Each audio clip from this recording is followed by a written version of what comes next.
What's up, it's Alpha Wolf with Wolfpack Gaming. I've got another Iron Man build for those of you who like to play a support role. But before we get into that, if you like this video, hit that thumbs up button and don't forget to subscribe to the channel for more Avengers content. Getting into the build now, I'll start off by explaining that this is a support build designed to have a very high uptime for Hulkbuster by having a quick heroic recovery rate. This build obtains this by having increased base recharge speed for Hulkbuster along with the ability to create lots of heroic orbs quickly through your assault heroic, unibeam, and takedowns. This is a support build meant to have significant survivability by using Hulkbuster regularly, but it does still have moderate damage output with melee. Damage will also increase while using Hulkbuster. As usual, I'll give you an overview of the build first to give you an idea of how it plays, and then move on to the stat priority, gear, skills, and then show you a little bit of gameplay.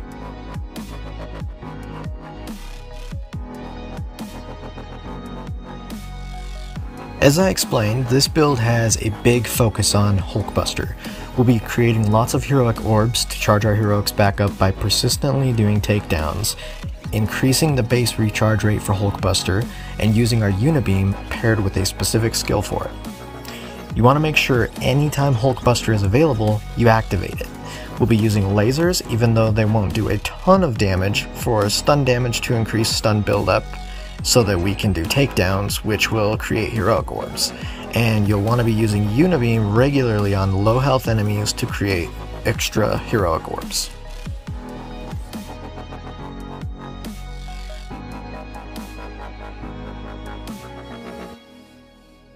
Now, as I'm sure you've already noticed, this is not your typical build.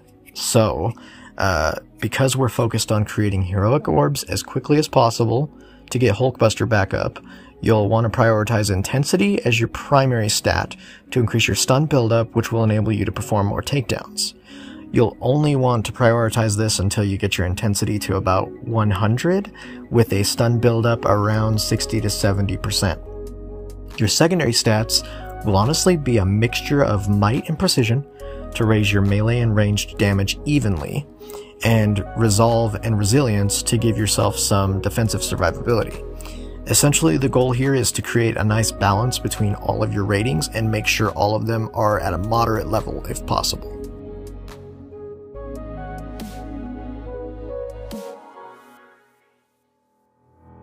We'll start gear off by looking at our melee gear, which will be the Hive Mind gauntlets, which you can obtain from the Mega Hive.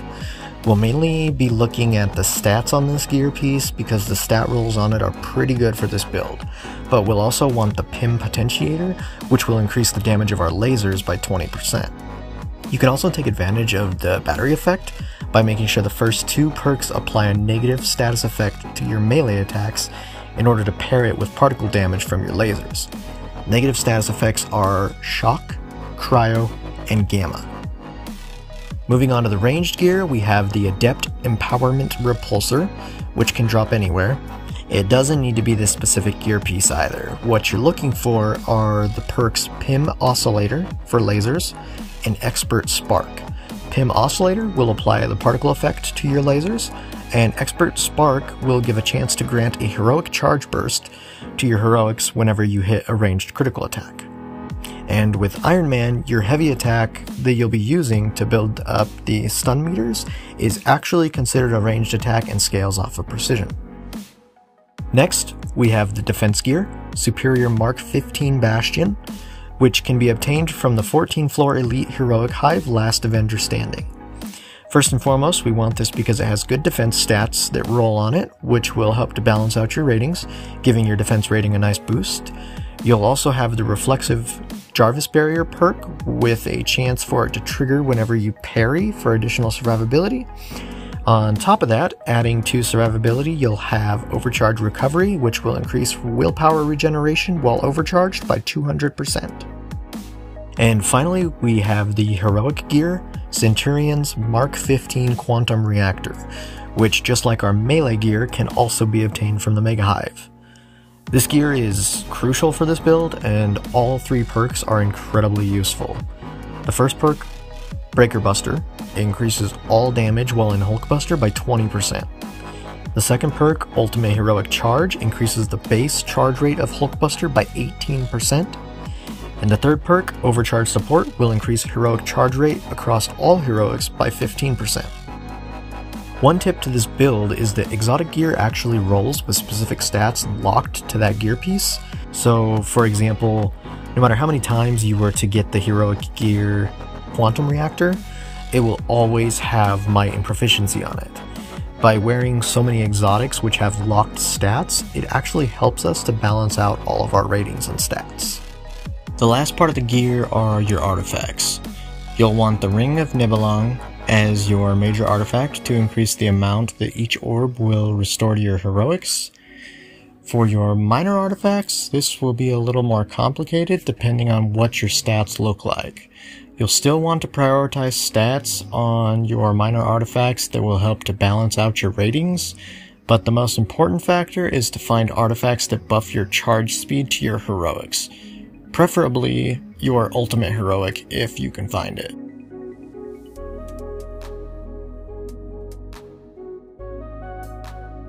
For the skills, we'll begin with the specialty tree and then move on to the mastery. For your support heroic Arc Overload, the first skill is EMP, which will cause it to deal significant stun damage to all enemies around you, giving you a chance to perform some takedowns and recharge your heroics with orbs that the enemies drop. The second skill is EMP Amplifier, which increases the radius of the EMP. Assault heroic Unibeam. The first skill is Precision Refractor, which will increase the Unibeam's duration by 3 seconds, allowing you to use it longer, giving you additional time to defeat extra enemies and create more heroic orbs. The second skill is Energy Condenser, which is the skill that will actually create the heroic orbs for us when defeating enemies with Unibeam. Remember to aim for weak enemies like drones or turrets to maximize the effectiveness of this. Finally, for your ultimate heroic, Hulkbuster, you want Disruption Pulse, which allows you to create an EMP while using Hulkbuster, building stun meters, allowing you to perform even more takedowns, creating even more heroic orbs, just like your support heroic. The second skill is Titanium Bravado, which plays into the support role and gives your melee attacks as Hulkbuster the ability to taunt enemies, drawing their aggro off your teammates and onto you while you're invincible in Hulkbuster. Here's a screenshot of the mastery tree. Pause the video and make sure you copy mine exactly. I'll only be going over the most important skills, but keep in mind that nearly all of these are still important for the build, so make sure you still copy the skills exactly in order to maximize the build's effectiveness. The 3 most important skills in this tree are the ones under the ranged section that buff your lasers, with the first being Laser Mastery. This skill will allow your lasers to deal extra stun damage to enemies, causing you to perform more takedowns faster. The next 2 skills reduce the intrinsic cost to use the lasers by 10%, which will allow you to use them more before needing to recharge. Laser Specialization reduces the cost while aiming, and Laser Efficiency reduces the cost when using your heavy attack. I've played around with Iron Man a lot because he's one of my favorite heroes, and this build is actually a lot of fun. It may not do outrageous damage, but you can be constantly surrounded by enemies, and as long as you are doing your takedowns and killing weak enemies with your Unibeam to create heroic orbs, you just don't die. And let's face it, Hulkbuster is just a ton of fun to destroy robots with. I'm actually playing around with some other builds for Iron Man to see if I can get a good Unibeam and crit repulsor build for you guys as well. So you may see another build video soon for Iron Man if I can find the gear I'm looking for. I'll leave you guys with some gameplay of the build in action, and that does it for this video. Hopefully you enjoyed this build. If you did, don't forget to like the video and comment to let me know. Also, feel free to subscribe to the channel for plenty more Avengers content that's on the way. Thanks for watching. Take it easy, everyone.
enemies have been defeated. Nice, sweetheart. I know where